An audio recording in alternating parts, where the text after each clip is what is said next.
ലോക് Paul pre poll survey പുറത്തു വരുമ്പോൾ CPM LDF ക്യാമ്പുകളിൽ ശ്മശാനമൂകതയാണ്. കാരണം സാധാരണ ചില ഉഡായിപ്പ് സർവേ പോലെയല്ല ലോക് പോൾ സർവേ എന്ന് അവർക്ക് ഉറപ്പുണ്ട്. നേരത്തെ കർണാടക തെരഞ്ഞെടുപ്പിൽ ഈ ലോക് പോൾ ഒരു പ്രീ പോൾ സർവേ നടത്തിയത് നമ്മൾ കണ്ടു. അക്ഷരം പ്രതി ആ സർവേ വലിച്ചതും കണ്ടു. അതിന് പിന്നാലെയാണ് ഇപ്പോൾ മാസങ്ങളോളം കേരളത്തിൽ നിരീക്ഷണം നടത്തി അഭിപ്രായങ്ങൾ ശേഖരിച്ച് അവർ സർവേ തയ്യാറാക്കിയിരിക്കുന്നത്. അതുകൊണ്ട് കോൺഗ്രസ് പാളയം സന്തോഷത്തിൽ മതിമറക്കുന്നുണ്ട്. മൂന്നാം പിണറായി സർക്കാർ എന്ന മോഹം അതിമോഹമായി തന്നെ അവശേഷിപ്പിച്ച് LDFന് ഇനി എന്നേക്കുമായി ഭരണത്തിൽ നിന്ന് ഇറങ്ങാമെന്ന് പ്രീ പോൾ സർവേ അടിവരയിട്ട് പറയുന്നുണ്ട്. 81 മുതൽ 86 സീറ്റുകൾ UDFന് കിട്ടാമെന്ന് സർവേ പ്രവചിക്കുന്നുണ്ട്. അതേസമയം LDFന് 51 മുതൽ 59 സീറ്റുകൾ വരെ കിട്ടുവാനും സാധ്യത കാണുന്നുണ്ട്.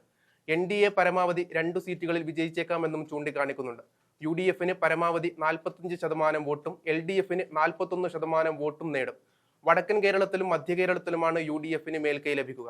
തെക്കൻ കേരളത്തിൽ LDFന് മേൽക്കൈ ലഭിക്കും. തെക്കൻ കേരളത്തിലാണ് NDAക്ക് 2 സീറ്റിൽ വിജയ സാധ്യതയുള്ളത് എന്നും പറയുന്നുണ്ട്. ശബരിമല സ്വർണ്ണക്കൊള്ള കേസ് LDFന്റെ വിശ്വാസ്യത കാര്യമായി ഇടിച്ചെന്നുമാണ് സർവേ കണ്ടെത്തുന്നത്. ഒരു മണ്ഡലത്തിൽ 300 ആളുകൾ വീതം 42,000 പേരോടാണ് അഭിപ്രായം ചോദിച്ചാണ് ഈ മാസം സർവേ തയ്യാറാക്കിയതെന്ന് ലോക് പോൾ അറിയിച്ചിട്ടുണ്ട്. എന്തായാലും വരാനിരിക്കുന്ന സംസ്ഥാന നിയമസഭാ തെരഞ്ഞെടുപ്പിൽ ഭരണമാറ്റം ഉണ്ടാകുമെന്ന് ഉറപ്പിച്ചാണ് ലോക് പോൾ അവരുടെ പ്രീ ഇലക്ഷൻ സർവേ ഫലം പുറത്തുവിടുന്നത്. നിലവിൽ സംസ്ഥാനം ഭരിക്കുന്ന LDFനെ പിന്നിലാക്കി UDF അധികാരത്തിൽ വരുമെന്നാണ് സർവേ സൂചിപ്പിക്കുന്നത്. ആകെയുള്ള 140 സീറ്റുകളിൽ മാക്സിമം 81 മുതൽ 86 വരെ സീറ്റുകൾ നേടാൻ UDFന് ഈ ഘട്ടത്തിൽ സാധിച്ചേക്കാം. ഭരണ തുടർച്ച ലക്ഷ്യമിടുന്ന LDFന് 51 മുതൽ 59 അല്ലെങ്കിൽ 60 സീറ്റുകൾ വരെ ലഭിക്കുവാനാണ് സാധ്യതകൾ കാണുന്നത്.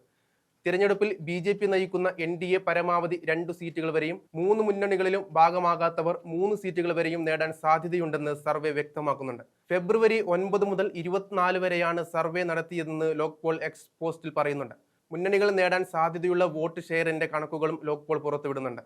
LDF 39 മുതൽ 41 വരെ സീറ്റുകൾ പിടിക്കുമ്പോൾ UDF 43 മുതൽ 45 വരെയും NDA 13 മുതൽ 15 വരെയും മറ്റുള്ളവർ 2 മുതൽ 3% വരെയും വോട്ട് ഷെയർ കിട്ടുവാൻ സാധ്യത കാണുന്നുണ്ട്.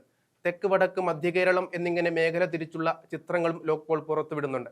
വടക്കൻ കേരളത്തിൽ മുസ്ലിം ലീഗിന്റെ കരുത്തിൽ UDF വമ്പൻ മുന്നേറ്റം നടത്തുമെന്നാണ് പ്രതീക്ഷിക്കുന്നത്. എങ്കിലും കണ്ണൂരും പാലക്കാടും LDF കോട്ടകളിൽ മാറ്റമുണ്ടാകില്ലെന്ന് റിപ്പോർട്ടിൽ പറയുന്നുണ്ട്. മധ്യകേരളത്തിൽ ക്രിസ്ത്യൻ വോട്ടുകൾ നിർണായകമായി മാറുമെന്നും ഇത് കോൺഗ്രസിന് മുതൽക്കൂട്ടാകുമെന്നും പ്രതീക്ഷിക്കുന്നുണ്ട്. എറണാകുളം, തൃശൂർ ജില്ലകളിൽ UDF വലിയ മുന്നേറ്റം നടത്തും. കേരള കോൺഗ്രസ് എമ്മിലെ ആഭ്യന്തര തർക്കങ്ങൾ വോട്ട് ചോർച്ചയ്ക്ക് കാരണമാകാനും സാധ്യതയുണ്ട്.